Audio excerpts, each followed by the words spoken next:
I would love to ask you a question about this. We were talking about a little bit about the artificial bottom, right, of the freight rates because of all the blank sailings.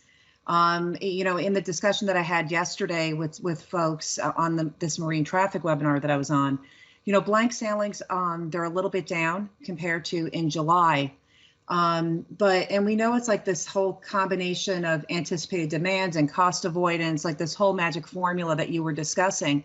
When I was speaking with Gene Soroka, and for the students who may not be aware of who he's the head of the Port of Los Angeles, which is the largest port in the United States, and also their main customer, if you will, is China. So that's like the port you want to look at. He was telling me that based on all the blank sailings, and when you look into the orders, because the port is able to look out 30 days in advance to see what's coming, so they can plan logistically their longshoremen, like all their folks, right, to get everything ready. He said that peak season is not going to be a peak season, and volumes are going to be not good at all. And so to me, that translates again into the weak consumer that we are seeing. And then to me, it's just kind of sad because, as you know, peak season's from July through September. And based on also the retailers that we've seen, like in the schematics of what that they're ordering, it's more of the PPE versus the non-essential items, because a lot of people don't even know at this point what school's going to look like, both, from, K through 12 and even college. In terms of looking at the blank sailings and them managing with the carriers, there are a lot out there that are just floating around. How long can they allow those, those vessels in the fleet that are not working to remain out there floating before it starts eating away?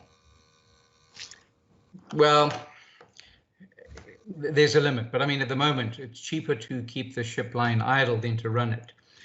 One of the ironies of the business, if you look at it, one of the unintended consequences of this whole thing is that oil prices have tanked. Mm-hmm. So carriers are able to now run and operate their vessels at far lower cost bases than they were previously. So that's been on the plus side for them. But they've still had to lay up a considerable amount of tonnage. They've done it in the past, they'll do it again in the future. But this time is different because you talk about peak seasons and will there be one or won't there be one? You talk about whether there'll be the school go back to school rush and the rest of it. To me, this is a more fundamental change than we've ever seen before, because people have sat at home. So let's just talk one aspect of it. In our organization, most of our people have worked very, very successfully at home.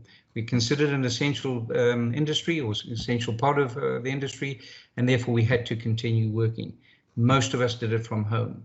Most of us managed to do it very, very effectively. Mm-hmm. When this whole thing comes to pass, what percentage of the population may never ever decide to go back and work in an office? Mm-hmm. What's the impact of that? It's less cars on the road, it's less purchase of vehicles, it's less purchase of tires. I think we're at such a cusp of change that that whole segment where, and I think you've got one chart there where you show the volume growth year on year. In container volume growth, there's been the odd dip here and there, but by and large, every single year, there's 3 to 5 to 7% growth. It's a wonderful business to be into. And it's one of the reasons the container carriers have been so cavalier in continuing to throw more and more tonnage at this and build bigger and bigger ships. But I think we're at a cusp. I think we're actually going into a new uncharted territory where maybe those volumes will never, ever come back.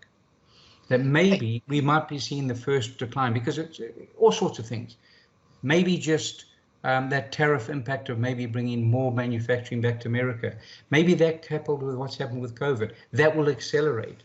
This could be a game changer. I'm quite fascinated with what lies ahead. And one of the things we do in our industry, we continually have to scan the horizon. What's coming up? Because if we know what's coming up, we can plan, we can work with our customers, and we can mitigate a plan so those changes don't affect them.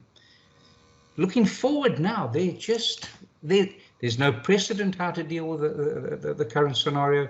There's no precedent as how we plan for the future and what it's going to look like.